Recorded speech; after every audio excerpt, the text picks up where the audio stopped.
Hello students, welcome to Krishna technical Pathshala. बच्चों, आज हम आपको सेकेंड सेमेस्टर का सिलेबस शुरू करने जा रहा है। वो जो सिलेबस है अभी आपका mechanical, electrical and computer science branch के लिए है। तो हमारा जो पहला टॉपिक है उसमें आपको फंक्शन है। क्या है पहला टॉपिक आपका? फंक्शन है।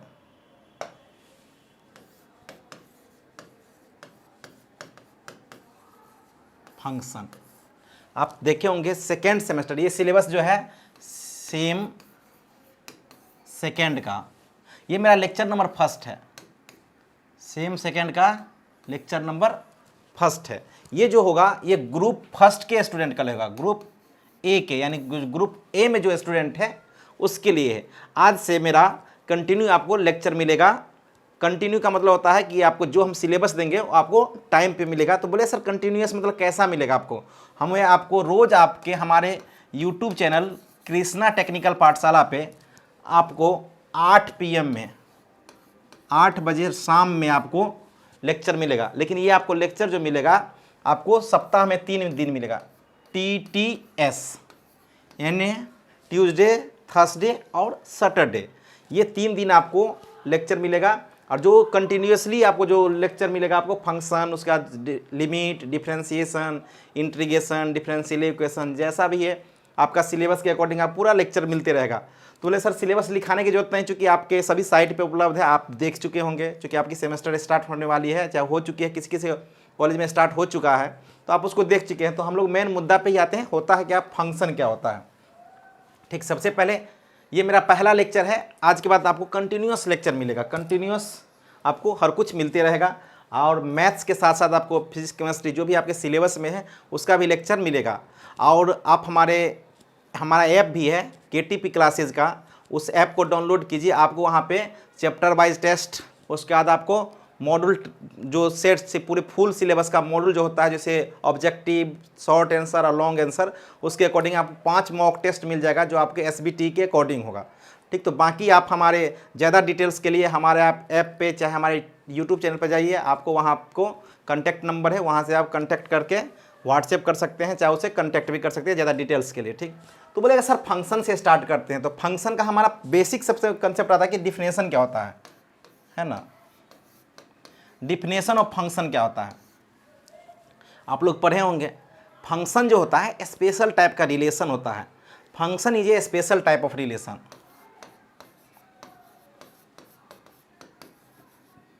Function is A special type of relations. ठीक है, function is A special type of relation. तो पूछेगा sir which type of relation is called functions, किस टाइप के रिलेशन को हम लोग फंक्शन बोलते हैं। तो यहाँ से एक कंसेप्ट रहता है, function is A special type of relations is called function. यानी सभी फंक्शन तो एक रिलेशन है, लेकिन सभी रिलेशन एक फंक्शन नहीं हो सकता है। तो let's say in other words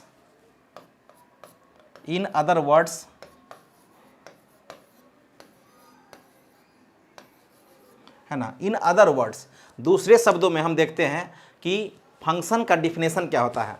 दूसरे शब्दों में फंक्शन का डिफिनेशन क्या होता है, each and every element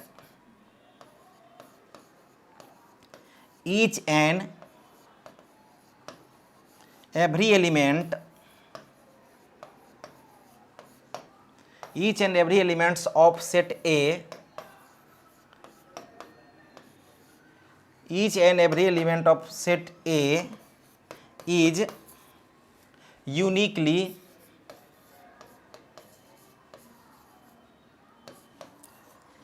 uniquely connected of set B।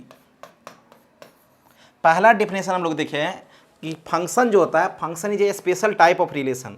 तो सर किस टाइप का रिलेशन ऑफ फंक्शन होता है, which type of relation is called function. यानी इन अदर वर्ड्स, दूसरे शब्दों में आप बोल सकते हैं each and every element of set A is uniquely connected of set B. Uniquely मतलब सिंगल से कनेक्शन होना चाहिए। तो आप बोलिएगा सर कि uniquely connected of set B, तो अब इसका मतलब सेट का भी जानकारी हमको होना जरूरी है। तो सेट का भी जानकारी, सेट का थोड़ा बेसिक डिफिनेशन हम बता देते हैं, सेट क्या होता है। यहाँ से आप एक कंसेप्ट देखिए, सेट क्या होता है ना। आप पढ़े होंगे सेट्स, ठीक, फिर भी हम आपको बेसिक, चूंकि आपका सिलेबस फंक्शन से स्टार्ट है इसलिए हम फंक्शन से शुरू किए हैं, लेकिन सेट्स, फंक्शन सेट्स के बिना आप नहीं पढ़ सकते हैं। तो सेट्स क्या होता है? कलेक्शन ऑफ वेल डिफाइंड, एक collection of well defined object,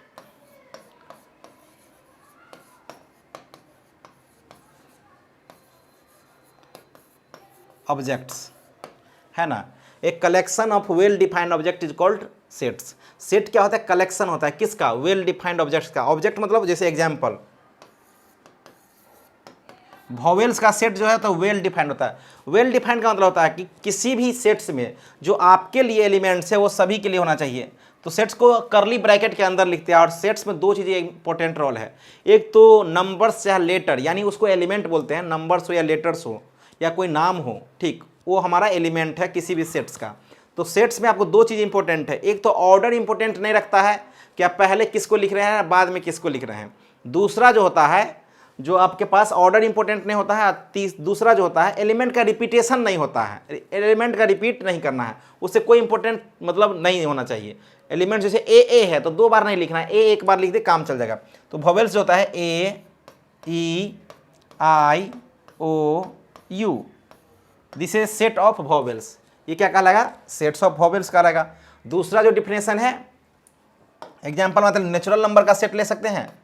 natural number less than 5, तो 1 2 3 4, लेस देन 5 है, लेस देन 6 ले लो तो 5 तक ले लो। ये क्या हुआ? नेचुरल नंबर का सेट्स है। तो बोलेगा सर इसका मतलब ये हुआ वेल डिफाइंड। यहाँ सबसे पहले क्या है? कलेक्शन। तो देखो कलेक्शन तो आपका समूह पता चल गया। कलेक्शन का हिंदी होता है समूह, यानी बहुत सारी चीज़ का कलेक्शन। जैसे आपके क्लास में जो आर से स्टार्ट होने वाला नाम है उस लड़का का कलेक्शन हो सकता है। जैसे आपके क्लास में है ना, किसी एक पार्टिकुलर डिस्ट्रिक्ट से बिलोंग करने वाला जो लड़का होगा उसका कलेक्शन। अच्छा, आपसे कोई पूछेगा कि पूरे क्लास में सबसे टैलेंट स्टूडेंट का कलेक्शन बताओ, तो ये सेट हो सकता है कि नहीं हो सकता है? सबसे इंपॉर्टेंट रोल है।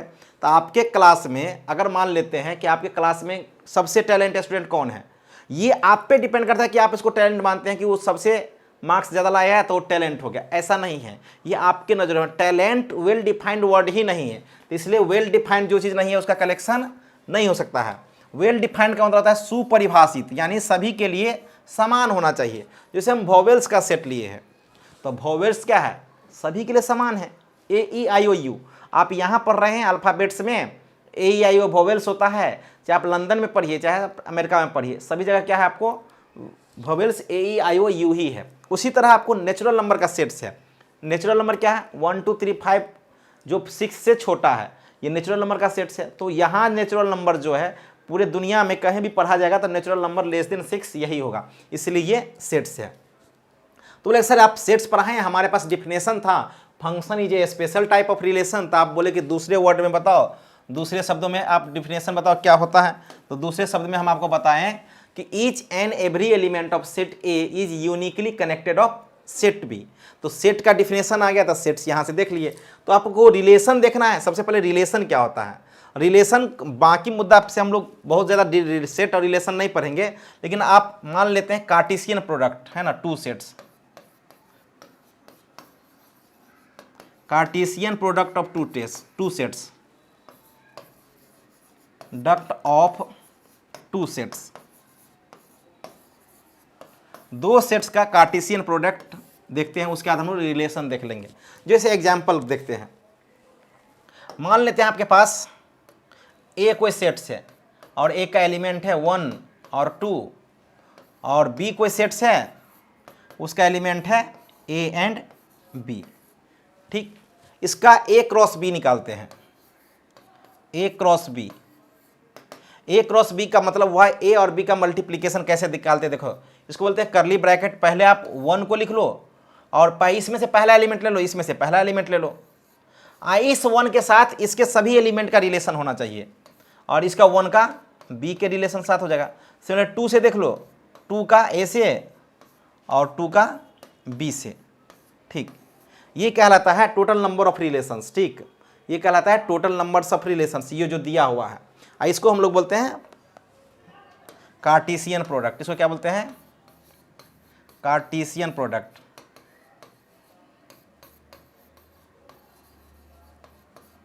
Product of A and B. ठीक, इसको जो बोलते हैं किसी एक एलिमेंट को उठा लो, ये जो होता है ऑर्डर्ड पेयर कहलाता है।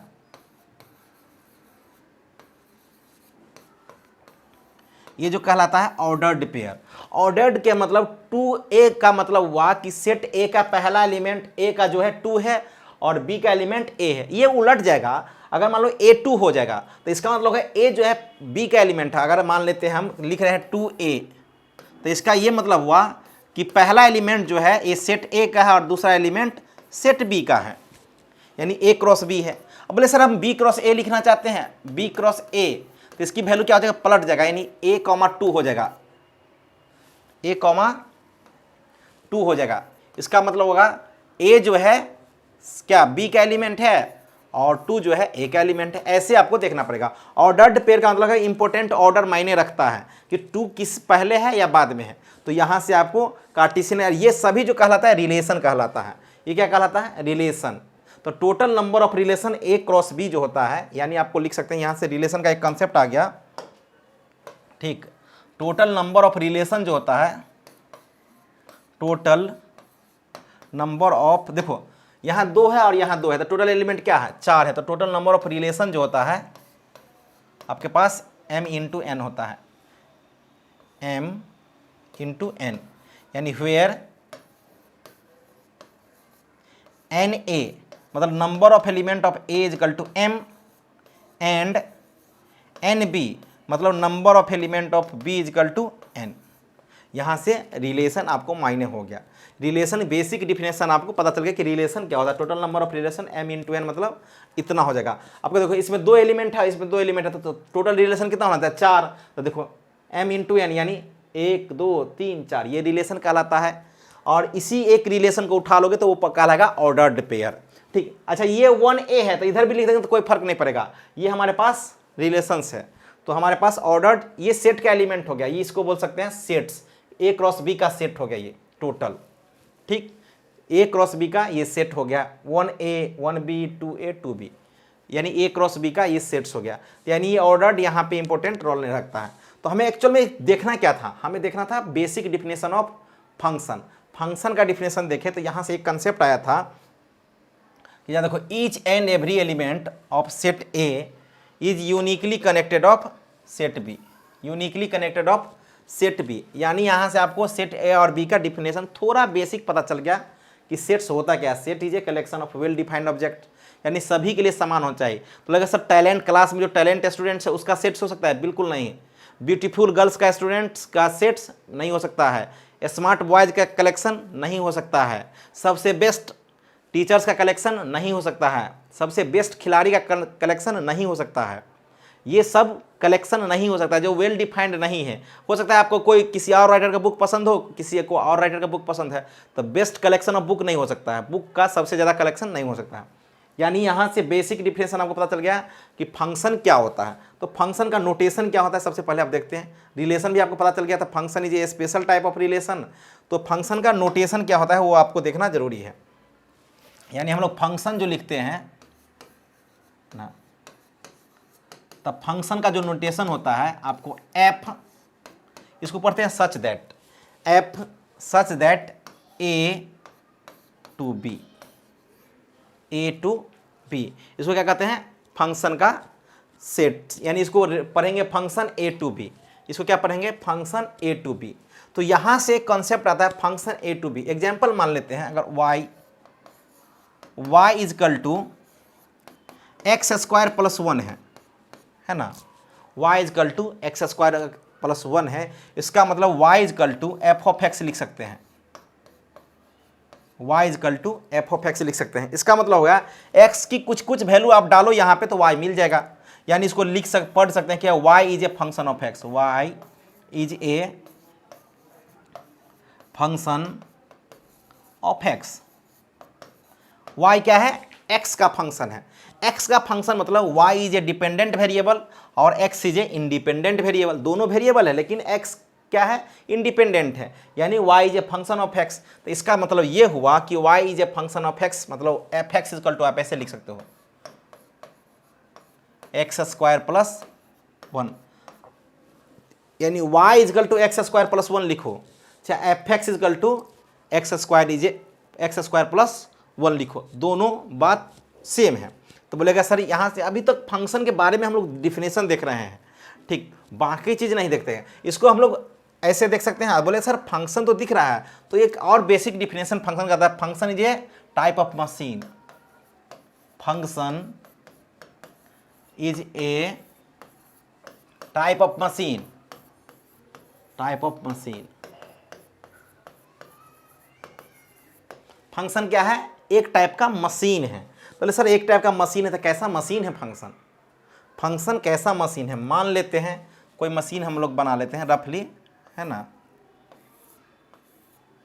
ठीक, जूसर मशीन देखे हो ना, बस समझो जूसर मशीन है,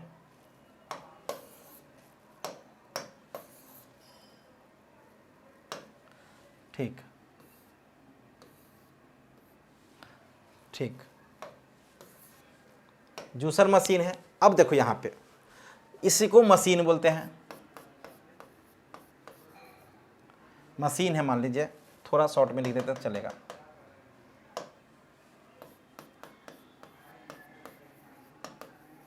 मशीन है। अच्छा मशीन क्या होता है? जूसर मशीन में क्या होता है? अगर जूस में मान लो आपको संतरा का जूस चाहिए, ऑरेंज का जूस है, तो और जूसर मशीन में ऑरेंज डालते हो तो नीचे से आपको क्या मिलता है? जूस मिलता है। यानी अगर यहाँ से इनपुट कुछ डाल रहे हैं, अगर यहाँ से इनपुट कुछ डाल देते हैं, मान लो यहाँ पे ऐसा डाल रहे हैं, ठीक, अगर इसको कुछ डाल रहे हैं तो इसको क्या बोलते हैं? इनपुट। क्या बोलते हैं? इसको इनपुट बोलते हैं। क्या बोलते हैं? इनपुट को हम लोग क्या बोलते हैं? Independent variable. इनपुट को हम लोग क्या बोलते हैं? अच्छा इनपुट इधर से डालेंगे तो इधर से क्या मिलेगा? Output. Output. Function is just a, function is a type of machine. Function क्या है? मशीन है। अगर यहाँ पे एफ है, ठीक, तो यहाँ से अगर आप x डालो, अगर यहाँ से आप x डालो तो यहाँ से क्या मिलेगा आपको? कुछ आउटपुट मिलेगा, यानी यहाँ से y मिल जाएगा, y की वैल्यू मिल जाएगा, वैल्यू ऑफ y मिल जाएगा, ठीक। अगर x यहाँ से डालोगे तो x कुछ भी डालोगे तो यहाँ से आपको y मिलेगा। यानी ये x क्या है? अपने मन से डाल रहे हैं, क्योंकि जूसर मशीन ऑरेंज की जूस हो, चाहे एप्पल की जूस हो, चाहे कुछ भी मौसमी की जूस हो, जो भी आपको जूस चाहिए वो मशीन में डालते हैं। यानी इनपुट है तो अपने मन से डालें तो इसको बोलते हैं इंडिपेंडेंट वेरिएबल। क्या बोलते हैं? Independent variable. अगर ये अपने मन से डाल रहे हैं तो, लेकिन इधर जो डाल दिए उसी का आउटपुट मिलेगा। मान लीजिए इधर ऑरेंज डाल रहे हैं तो आपको उधर एप्पल का जूस नहीं मिलेगा, ऑरेंज का ही जूस मिलेगा, इसलिए ये बोलते हैं डिपेंडेंट वेरिएबल। क्या होता है? Dependent variable.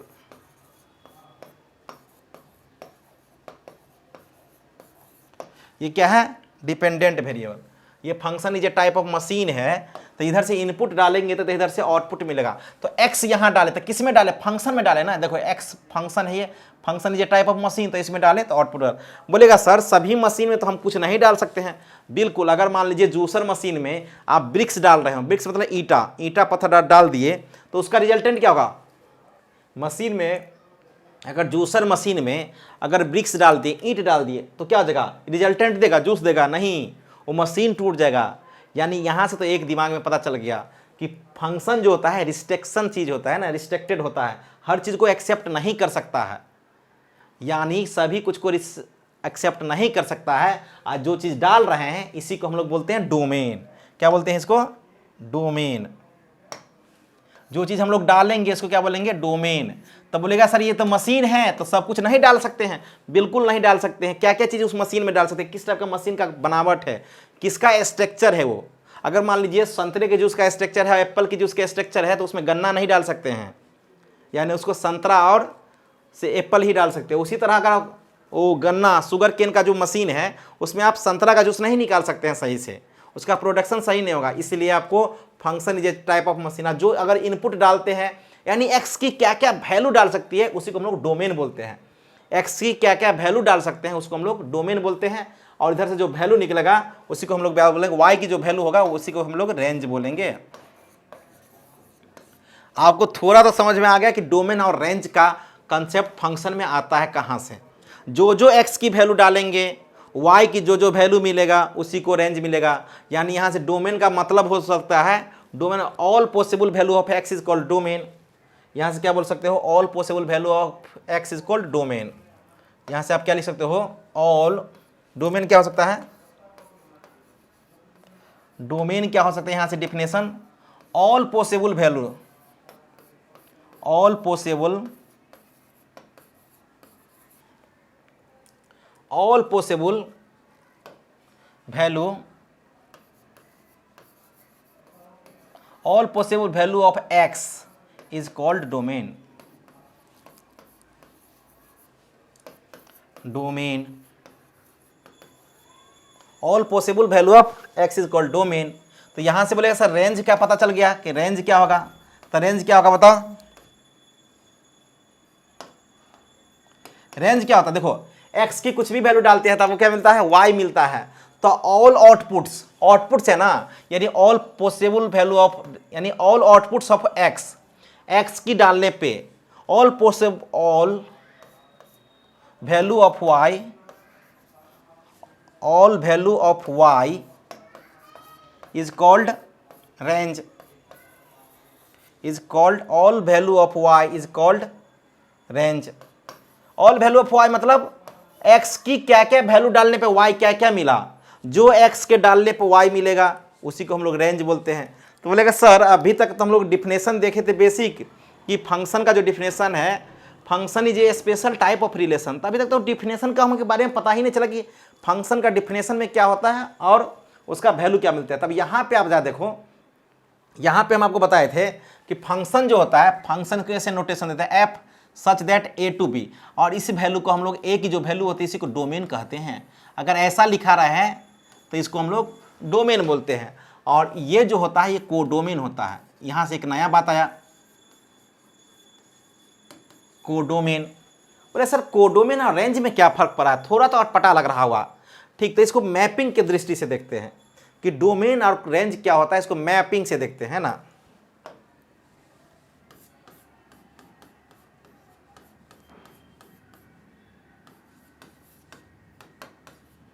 मैपिंग क्या होता है जरा इसको देखते हैं, मैपिंग, ठीक। अब जा देखते हैं इसको मैपिंग से।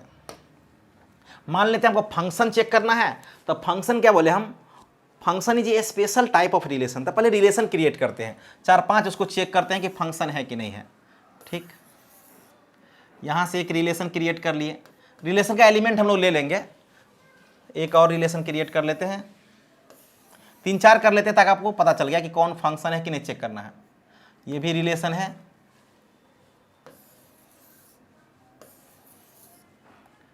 ये भी एक रिलेशन है, और एक और ले लेते हैं ताकि आपको पता चल जाए, ये भी एक रिलेशन है, ठीक। सभी का एलिमेंट ले लेते हैं ताकि आपको पता चल जाए, सभी का एलिमेंट ले लेते हैं, 1 2 3 ए बी सी, है ना, ए बी सी। इसका मान लेते हैं 1 2 3 ए बी सी, इसको मान लेते हैं 1 2 3 और ए बी सी। सभी में एक ही लेते हैं ताकि आपको एग्जाम्पल समझ में आए, 1 2 3 और ए बी सी। अच्छा, हम क्या बोलें, आपको रिलेशन जो होता है दो सेट्स के बीच में होता है, फंक्शन भी दो सेट्स के बीच में होता था। एक सेट को, पहला सेट को हम लोग मान लेंगे सेट, इसको ए बोलेंगे, इसको सेट बी बोलेंगे, ठीक। इसको भी सेट ए मान लेते हैं, इसको सेट बी मान लेते हैं, इसको सेट ए मान लेते हैं, इसको सेट बी मान लेते हैं, इसको भी सेट ए मान लेते हैं और इसको सेट बी मान लेते हैं। कोई दिक्कत यहाँ तक? अगर यहाँ तक दिक्कत नहीं है तो हम रिलेशन क्रिएट कर लेते हैं ताकि आपको पता चल जाए। मान लेते हैं इसका कनेक्शन इससे है, इसका कनेक्शन इससे है, और इसका कनेक्शन किससे कर दें, इससे है। देखते हैं, मान लेते हैं इसका कनेक्शन इससे है, इसका कनेक्शन इससे है, और इसका कनेक्शन इससे है, ठीक। अब देखते हैं इसका कनेक्शन इससे है, इसका कनेक्शन इससे है, और इसका कनेक्शन इससे है, ठीक। सिमिलरली देखते हैं इसका कनेक्शन इससे है, इसका कनेक्शन इससे है, ठीक। अब देखते हैं फंक्शन है या नहीं है। ठीक, अच्छा इसका कनेक्शन देख लेते हैं। ठीक है, रहने दो, पहला काम देख लेते हैं। अच्छा इसका कनेक्शन कर दे, इससे कोई दिक्कत नहीं है। चलो अब जरा देखते हैं कौन कौन सा एलिमेंट आपका फंक्शन है या नहीं है, वो चेक करना है। तो हम क्या बता रहे हैं, फंक्शन आपको चेक करने के लिए सबसे पहले आप जरा देखिए, देखो फंक्शन चेक करने के लिए हम क्या बोले हैं, फंक्शन का डिफिनेशन देखो, बेसिक डिफिनेशन जो आपको लिखाए हैं ऊपर, अगर आप नोट कर लिए तो आप अपने नोटबुक में देखो। Function is A special type of relation. तो सभी एक रिलेशन, देखो सेट ए का रिलेशन सेट बी के है, सेट ए का रिलेशन सेट बी से है, सेट ए का रिलेशन सेट बी से है, और सेट ए का रिलेशन यहाँ भी सेट बी से है। ठीक, तो सभी का रिलेशन सेट ए और सेट बी के है, तो ये सभी रिलेशन है। उसके बाद क्या बोले हैं, सभी रिलेशन फंक्शन नहीं होता है, function is A special type of relation, यानी स्पेशल टाइप का रिलेशन है। तो स्पेशल टाइप का रिलेशन है, तो उसके बाद बताए हैं in other words each and every element of set A is uniquely connected of set B, यानी सेट ए का यूनिकली कनेक्टेड होना चाहिए, यानी सिंगल कनेक्शन होना चाहिए, वही सेट कहलाता है। आपको देखना है सेट ए का पहला डिफिनेशन, ध्यान से सुनो, each and every element of set A is uniquely connected of set B, यानी सेट ए के एलिमेंट का सिंगल कनेक्शन होना चाहिए सेट बी से। तो सेट ए का देखो यहाँ पर गौर करो, 1 का एक ही से कनेक्शन है, बिल्कुल। आप सोच रहे हो सर बी का 2 से कनेक्शन है, बी का कनेक्शन आपको देखना ही नहीं है, देखना किसका है, ए का कनेक्शन देखना है। ठीक, ए का कनेक्शन मतलब सिंगल, 1 का कितने से कनेक्शन है, 1 का, तो देखिए ये 1 से कनेक्शन है। 2 का कनेक्शन कितने हैं, सिंगल से, इसलिए सिंगल से कनेक्शन है। 3 का कनेक्शन क्या है, सिंगल बी से है। तो इस फंक्शन है कि नहीं, फंक्शन में बताए थे ईच एंड, बार बार हम रिमाइंडर कर रहे हैं, आपको याद दिला रहे हैं कि each and every element of set A is uniquely connected of set B, यानी सेट ए का सिंगल कनेक्शन होना चाहिए। देखो सेट ए का ईच एंड एवरी एलिमेंट यानी तीनों का कनेक्शन होना चाहिए, तो है, इसलिए ये फंक्शन है। ये क्या है, फंक्शन है। अब यहाँ पे आपके मन में 2 क्वेश्चन आएगा। पहला कि सर आप बी का दो कनेक्शन है, बी के कनेक्शन से मतलब ही नहीं है, बी का 2 कनेक्शन रहो, चाहे सिंगल कनेक्शन है, 3 कनेक्शन हो, कोई मतलब नहीं है। बोले सर बी के सभी एलिमेंट का कनेक्टेड है नहीं, हम तो ये बता ही नहीं रहे कि बी का कनेक्टेड होना चाहिए। बार बार बता रहे थे, डिफिनेशन कह रहा है कि each and every element of set A, set A का सभी एलिमेंट का कनेक्शन होता है सेट बी में। तो बी का कनेक्शन है या नहीं है उससे कोई मतलब नहीं, फंक्शन है। सेट ए का सभी एलिमेंट का कनेक्शन है और सेट का सिंगल कनेक्शन होना चाहिए, इसलिए फंक्शन है। अब जा देखो इसमें, देखो सेट ए का सभी एलिमेंट का कनेक्शन है, तो बिल्कुल है। देखो 1 का सी से, 2 का ए का और 3 का बी से, तो ये भी फंक्शन है। फिर आ गया, अब देखो यहाँ पे बोलेगा सर ये सेट फंक्शन रिलेशन फंक्शन है कि नहीं, ये भी रिलेशन है लेकिन फंक्शन है कि नहीं। देखो सेट ए का सभी एलिमेंट का कनेक्शन है, तो बिल्कुल सभी का कनेक्शन है, और सभी का सिंगल कनेक्शन होना चाहिए। देखो 3 का तो एक ही से कनेक्शन है, 2 का एक ही से कनेक्शन है, और 1 का यहाँ 2 से कनेक्शन है। देखो 1 का कनेक्शन ए से है और 1 का कनेक्शन बी से है, यानी ये नोट ए फंक्शन है, फंक्शन नहीं है, नोट फंक्शन। फील आया कि नहीं आया। अब 4 एग्जाम्पल लिए हैं, आपको फील आना चाहिए। इसका कनेक्शन 2 से नहीं होना चाहिए, इधर तो बोले सर सी का कनेक्शन है, बार बार बता रहे हैं आपको, सेट बी के कनेक्शन से मतलब ही नहीं है, सेट ए का कनेक्शन होना चाहिए। तो इसका 2 कनेक्शन है, इसलिए बोले सर इसका मतलब क्या होता है, 2 कनेक्शन का मतलब थोड़ा तो फील आना चाहिए ना। हम आगे आपको बताएंगे 2 कनेक्शन का मतलब क्या होता है कि पॉसिबल नहीं है फंक्शन। यहाँ पे देखो सेट ए का सभी कनेक्शन है नहीं, 1 का कनेक्शन है, 2 का कनेक्शन है और 3 का कनेक्शन है, इसलिए ये भी फंक्शन नहीं है, नोट फंक्शन।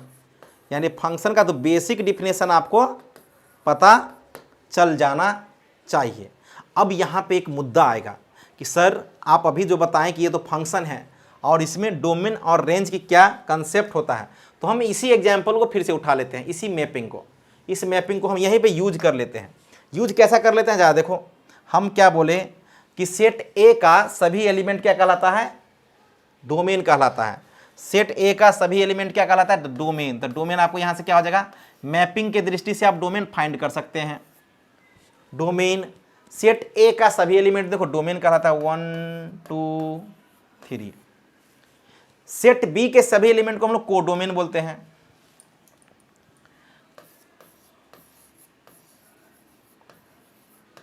सेट बी के एलिमेंट को क्या बोलते हैं हम लोग, कोडोमेन, यानी ए बी सी, ये कोडोमेन हो गया। तो लेकिन सर रेंज क्या होता है, तो रेंज जो होता है, यहाँ से थोड़ा आपको कंसेप्ट डोमेन और रेंज का पता चल गया होगा। मशीन में भी बताए थे, function is A special type, function is a type of machine. Machine का टाइप है, समझ रहे हो ना। तो इधर से मान लो ये 1 क्या है, संतरा है। चलिए डोमेन सेट क्या है, ए का है, सेट बी का क्या है, कोडोमेन। रेंज क्या हम बोल रहे हैं आपको कि रेंज जो होता है आपको सेट ए का किससे कनेक्शन है, तो सेट ए का कनेक्शन किससे, ए और बी से, इसलिए इसका रेंज क्या हो जाएगा आपको A and B, A and B. बोले सर और इसका कुछ नाम है, तो बिल्कुल सेट ए को आप अभी जस्ट बताएं हम क्या बोलते सकते हैं, इसको आप बोल सकते हैं सेट ए को इंडिपेंडेंट वेरिएबल बोलते हैं, और इसको हम लोग बोलते हैं डोमेन। देखो अभी जो लिख दिए, ऐसे क्या बोल देंगे, कोडोमेन, ऐसे कनेक्शन क्या बोलते हैं, रेंज। लेकिन इसको दूसरा नाम भी बोलते हैं, इसको इमेज भी बोलते हैं। सेट बी के एलिमेंट को हम लोग इमेज बोलते हैं, और सेट बी के एलिमेंट को प्री इमेज बोलते हैं, प्री इमेज।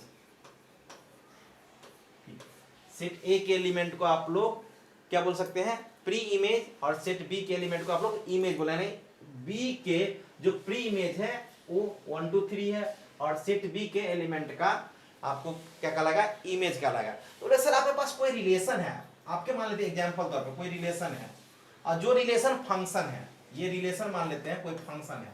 अगर हम बोल रहे हैं 1a 2b 3c मान लेते हैं, ये फंक्शन है, ये एक रिलेशन है। इस रिलेशन का आप ये रिलेशन क्या कहलाता है, फंक्शन है। ये रिलेशन क्या है, फंक्शन है। तो हम पूछे इसका डोमेन आपसे बताओ, इसका डोमेन क्या होगा, तो बताओ।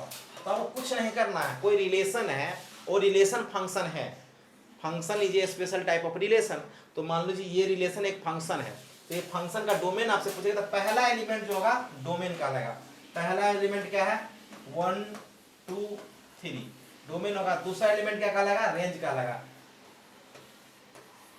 दूसरा एलिमेंट क्या कहलाएगा, रेंज कहलाएगा। तो ए बी सी। आप बोलेगा सर यहाँ तो कोडोमेन का कंसेप्ट है ही नहीं। कोडोमेन का कंसेप्ट इसलिए नहीं है कि आपको हर सेट्स में जरूरी नहीं कोडोमेन इक्वल टू रेंज हो जाए। कुछ कुछ सेट में क्या होता है, कोडोमेन इक्वल टू रेंज हो जाता है। अगर ऐसा रिलेशन दिया रहे, ऐसा रिलेशन या ऐसा फंक्शन दिया रहे, और उसको आपको चेक करना है कि उसका कोडोमेन डोमेन और रेंज क्या है, तो यहाँ पे क्या है, कोडोमेन इक्वल टू रेंज है। इस फंक्शन में आपको ये रिलेशन जो दिया है, देखो यहाँ पे, यहाँ कोडोमेन और रेंज सेम है ना, A B C J codomain और A B C J range. तो यहाँ पे कोडोमेन इक्वल टू रेंज है। यानी फंक्शन में डोमेन, कोडोमेन और रेंज का इंपॉर्टेंट है। इन सबसे इंपॉर्टेंट रोल किसका है, आपको डोमेन और रेंज का। सबसे स्टडी ज्यादा करना है किसका, डोमेन और रेंज का। अभी जस्ट आप देखे थे, तो बोलेगा सर कोई फंक्शन है, आपसे हम पूछे थे कि टोटल नंबर ऑफ रिलेशन कितना होता है। अगर आप इसको शॉर्ट में चाहते हैं देखने के लिए तो एक बार आप देख सकते हैं। ठीक, ये है पूरा डिटेल्स। ठीक, कोडोमेन, रेंज क्या बताए थे, all possible value of codomain is equal to range. यानी y की ऑल पॉसिबल वैल्यू क्या कहलाता है, रेंज कहलाती है। और codomain all possible value of x is called domain. तो सर यहाँ से तो डोमेन और कोडोमेन को पता चल गया। अगर आपके पास कोई रिलेशन दिया है तो डोमेन और रेंज कैसा हम फाइंड करेंगे। तो सबसे पहले आपको टोटल नंबर ऑफ रिलेशन तो आपको पता होता था। अगर आपके पास मान लेते हैं लेट है ना, ठीक, let n A is equal to m element है, और n B is equal to n element है। तो टोटल नंबर ऑफ फंक्शन जो होगा, फंक्शंस जो होगा n के पावर m होगा। अच्छा, उल्टा मत सोचेगा, सेट ए का जो एलिमेंट है वो m है, और सेट बी के एलिमेंट जो n है, तो टोटल नंबर ऑफ फंक्शंस जो होगा n के पावर, यानी सेट बी के पावर m होगा। ठीक, ये होगा फंक्शंस का डिफरेंस। अब बोले सर अच्छा कुछ और बताइए, कैसे आप देखिएगा कि रिलेशन और फंक्शन क्या होता है। तो मान लेते हैं y is equal to x square plus 1 है, y is equal to x square plus 1 है। कोई एग्जांपल ले लेते हैं हम, y is equal to x square plus 1 है। तो मान लेते हैं ये f और ये x लिख देते हैं। y is equal to f x है, यानी एक्स स्क्वायर प्लस 1, ऐसे भी लिख सकते हैं। और यहाँ से x की वैल्यू लिख रहे हैं 1 2 3। ठीक, अगर x की वैल्यू क्या लिख रहे हैं 1 2 3, तो यहाँ से फिक्स है हमारे पास x की वैल्यू। तो यहाँ से डोमेन आपको पता चल गया। डोमेन क्या पता चल जाएगा, डोमेन हो गया हमें x की वैल्यू। तो डोमेन क्या हो जाएगा हमारे पास 1 2 3, ये फिक्स कर दिए, मान लेते हैं इंडिपेंडेंट वेरिएबल है लेकिन हम अपने मन से ले लिए। तो आपके पास y की वैल्यू क्या आ जाएगा, मतलब x की वैल्यू 1 डालो, x की वैल्यू अगर 1 डालोगे, ठीक, x की वैल्यू अगर 1 डालोगे तो y की वैल्यू कितनी आ जाएगी, x की वैल्यू 1 डालो तो 1 का स्क्वायर प्लस 1 कितना हुआ 2। सिमिलर x की वैल्यू 2 डालो तो y की वैल्यू क्या हो जाएगा, 2 2 जा 4 प्लस 1 कितना हुआ 5। सिमिलरली x की वैल्यू अगर 3 डाल दोगे तो y की वैल्यू क्या हो जाएगी, 3 3 जा 9 प्लस 1 कितना हुआ 10। यानी यहाँ के आपके पास रेंज क्या हो जाएगा, रेंज जो हो जाएगा 2 5 10, ये आपके पास क्या हो गया रेंज। यहाँ कोडोमेन का कोई कंसेप्ट नहीं है। अगर आपके पास y तो बोले सर ये y equal to x square plus 1 is ये रिलेशन, आप ये आपके मन में एक विचार आएगा कि ये फंक्शन है, ये y equal to x square is a relation, ये तो एक रिलेशन है, ठीक। इस रिलेशन को आप फंक्शन कैसे मान लिए, नहीं, मन में एक विचार आया इस को फंक्शन कैसे मान लिए। और वहां पे एक बताए थे आप बात कि सर जो हम लोग सेट ए में एलिमेंट लेते हैं तो सिंगल कनेक्शन होना चाहिए, आपको यहाँ बताए थे, यहाँ पे गौर करना, क्या दिखाए थे, सिंगल कनेक्शन होना चाहिए। देखो यहाँ पे हम आपको बताते थे कि यहाँ पे क्या होना चाहिए, सिंगल कनेक्शन, यानी यहाँ से पता चल गया कि x के एक वैल्यू डालेंगे तो y की एक ही वैल्यू मिलेगी। देखो यहाँ पे x की एक वैल्यू डालेंगे तो y का एक वैल्यू मिल जाएगा। लेकिन अगर यहाँ पे गौर करो, एग्जाम्पल देख लेते हैं, एग्जाम्पल देखो y इक्वल टू, एक और एग्जाम्पल लेते ताकि आपको ज्यादा समझ में आ जाए, एक और एग्जाम्पल लेते ताकि आपको ज्यादा समझ में आ जाएगा। y इक्वल टू मान लेते हैं एक्स स्क्वायर प्लस 1, इसी एग्जाम्पल को लेते हैं, ठीक, तो ज्यादा समझ में आपको आएगा। इसको मान लेते हैं एक रिलेशन है, ये क्या है, रिलेशन है। बोलेगा सर इस रिलेशन को हम फंक्शन मान लेते हैं, आज सभी रिलेशन फंक्शन नहीं होता था लेकिन हम इसको मान लेते हैं फंक्शन है।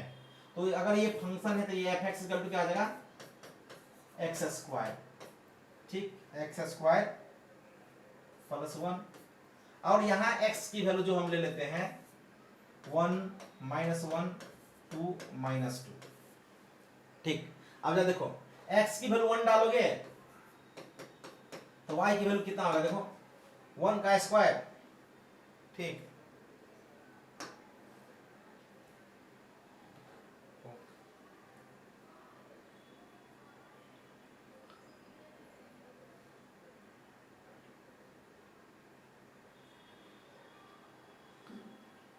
थोड़ा टेक्निकल एरर हो गया था, है ना, इसलिए कोई दिक्कत नहीं है। x की वैल्यू मान ले y equal to x square plus 1 है, तो x की वैल्यू क्या है 1 माइनस 1 2 माइनस 2, ठीक। तो अगर x की वैल्यू 1 पुट किए तो देखो यहाँ पे पुट करो 1 का स्क्वायर प्लस 1 कितना हो जाएगा 2, और x की वैल्यू माइनस 1 पुट करो, फिर y की वैल्यू कितनी आएगी, माइनस 1 का स्क्वायर भी 1 होता है तो 1 प्लस 1 कितना 2, और x की वैल्यू माइनस 2 पुट करो, वो 2 पुट करो तो y की वैल्यू कितनी आ जाएगी, 2 का स्क्वायर 4 और प्लस 1 कितना हो जाएगा 5। आज मेरे x की वैल्यू माइनस 2 पुट करो तो y की वैल्यू कितनी आ जाएगी, ये भी 5 देगा। फील आ रहा है। तो हमारे पास डोमेन क्या हुआ, आपसे कोई पूछे कि डोमेन क्या हो गया, तो डोमेन तो मेरे पास फिक्स था। बोले सर ये फिक्स रहेगा, नहीं नहीं, आपको डिफाइंड करना, हमारे इसके लिए हम ऐसा फाइंड कर लिए कि ये मान लो तो डोमेन 1 माइनस 1 2 माइनस 1 2। बोलेगा सर इसका ऑर्डर मायने रखता है, बिल्कुल नहीं, आपकी इच्छा है माइनस 2 पहले लिख दो, कोई फर्क नहीं पड़ता है, 2 पहले लिख दो कोई फर्क नहीं। रेंज क्या हुआ, यहाँ रेंज क्या हुआ, x की क्या क्या वैल्यू डाले 1 माइनस 1 2 माइनस 2, तो ये हमारा डोमेन है। तो y की वैल्यू क्या क्या आया 2। अब हम बताए थे, आपको याद करो, सेट्स की जो एलिमेंट होता है दो चीज में इंपॉर्टेंट रोल है, उसमें एलिमेंट को रिपीटेशन नहीं करते हैं और उसमें क्या करते हैं ऑर्डर्ड मायने नहीं रखता है। तो देखो डोमेन में कुछ भी पहले लिख दो कोई फर्क नहीं पड़ता, 2 या माइनस 2 पहले लिख दो क्या फर्क पड़ता है, यहाँ 2 पहले लिए या माइनस 2 बाद में लिए कोई फर्क नहीं पड़ता है, ठीक। तो रेंज की बात कर रहे हैं हम, क्या बोले एलिमेंट को रिपीट नहीं करना है, तो x की वैल्यू 1 डालने पे भी 2 आ रहा है और माइनस 1 डालने पे भी 2 आ रहा है, तो दोबारा रिपीट नहीं करेंगे, 2 दो बार नहीं लिखेंगे। सिमिलरली y की वैल्यू x की वैल्यू अगर 2 और माइनस 2 डालें तो y की वैल्यू क्या है 5, यानी यहाँ से डोमेन 4 वैल्यू डाले तो y 2 वैल्यू आया, यानी x की वैल्यू क्या कहलाता है डोमेन और y की वैल्यू क्या कहलाता है रेंज। तो इसको हम लोग फिगर में अगर दिखाएंगे, मैपिंग में दिखाते हैं, तो क्या कर लेते हैं हम लोग मैपिंग में दिखाते हैं। तो ये हमारे पास क्या हुआ, मान लेते हैं एक रिलेशन है और ये एक सेट ए है और ये सेट बी है। अब सोचो आप, सेट ए में क्या क्या एलिमेंट लिए, 1 -1 2 -2, तो y में क्या आया 2, 5, यानी इसका रिलेशन देखो क्या क्या हो सकता है। 1 का रिलेशन क्या है 2 से, -1 का रिलेशन क्या है 2 से, 2 का रिलेशन किससे है 5 से, और -2 का रिलेशन 5 से। अब फील आया, ये फंक्शन है क्योंकि सेट का सभी एलिमेंट का कनेक्शन है सेट बी में, और सेट ए का सभी एलिमेंट का सिंगल कनेक्शन है। 1 का कनेक्शन कितना है 1 2 से, -1 का कनेक्शन 2 से, 2 का कनेक्शन 5 से, और -2 का कनेक्शन 5 से। अब भी यहीं पे हम आपको बताए थे सेट ए में, अब यहां से ज्यादा क्लियर आपको मिल रहा होगा, ये जो एलिमेंट कहलाएगा आपको, ये सभी डोमेन क्या कहलाएगा, फर्स्ट सेट का एलिमेंट डोमेन, और ये सेट का एलिमेंट कहलाएगा रेंज। यहाँ पे कोडोमेन इक्वल टू रेंज है तो कोई दिक्कत नहीं है। एक्चुअल में कोडोमेन नहीं लिखे क्योंकि हमको एलिमेंट फिक्स है, इसलिए हम लोग रेंज लिख देते हैं। इसी को हम लोग बोलते हैं इंडिपेंडेंट वेरिएबल।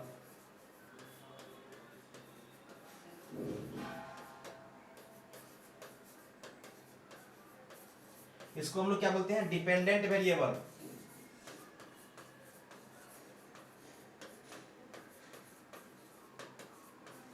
अब फील आ रहा होगा एक एग्जांपल लेने के बाद, इसको हम लोग बोलते हैं क्या, इसको हम लोग बोलते हैं डोमेन को बोलते हैं इनपुट, इसको हम लोग क्या बोलते हैं आउटपुट, और दूसरे वर्ड में इसको बोलते हैं क्या इमेज, इसको हम लोग क्या बोलते हैं pre image, pre image. Feel आ रहा है, ये फंक्शन का डोमेन रेंज और इमेज प्री इमेज का कंसेप्ट आपको क्लियर हो गया। तो टोटल नंबर ऑफ फंक्शन भी आपको पता चल गया कि n के पावर n है। ठीक, इस टाइप से आप पूरे फंक्शन के बेसिक डिफिनेशन को आप इसको देख सकते हैं, पूरे फंक्शन की बेसिक डिफिनेशन आप यहाँ से देख सकते हैं। अब आगे हम लोग जो देखेंगे टू फाइंड दी डोमेन और रेंज, डोमेन और रेंज को कैसे फाइंड करते हैं। अच्छा, डोमेन और रेंज को फाइंड करने से पहले एक और रिलेशन आप देख सकते हैं क्या, ठीक, इसको फाइंड करने से पहले हम लोग देखते हैं वर्टिकल लाइन टेस्ट, है ना। वर्टिकल लाइन टेस्ट का मतलब ये हुआ किसी भी फंक्शन, कोई रिलेशन एक फंक्शन है कि नहीं है वो चेक करना है। Test for a function by vertical line test, vertical line test, है ना। वर्टिकल लाइन टेस्ट से हम लोग फंक्शन को कैसे चेक करते हैं। अगर मान लेते हैं सिंपली कोई लाइन है, कोई ग्राफ है, ये x है और ये y है, ठीक, कोई ग्राफ है मान लेते हैं, दिस इज ए ग्राफ किसका, y इक्वल टू x का, ये किसका ग्राफ है, y equal to f of x का ग्राफ है। क्यों, y is a function of x। अब क्या करना है आपको, इसको हॉरिजॉन्टल वर्टिकल लाइन डालना है, वर्टिकल लाइन डालो। देखो यहाँ पे अगर मान लेते हैं वर्टिकल लाइन डाल रहे हैं, कोई लाइन डाल के देखो, या देखो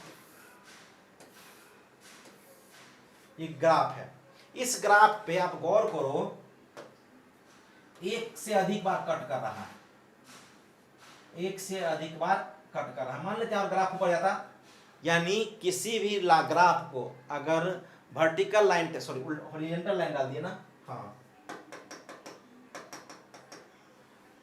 y बराबर fx, है ना, हॉरिजॉन्टल लाइन डाल, वर्टिकल लाइन डालना, बार बार हॉरिजॉन्टल डाल रहे थे, ठीक। अगर आप वर्टिकल लाइन डालो, देखो 1 2 3 4 5 कितना भी लाइन डालो कोई फर्क नहीं पड़ता है, इस पे आप वैल्यू पुट करो।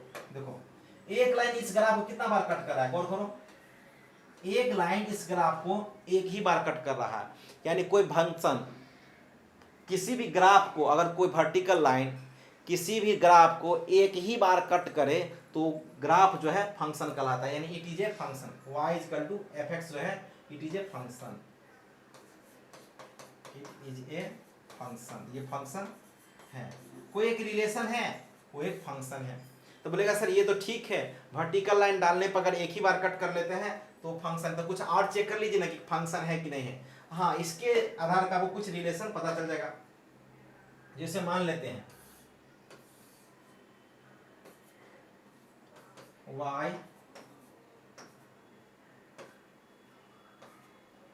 y dash x dash x,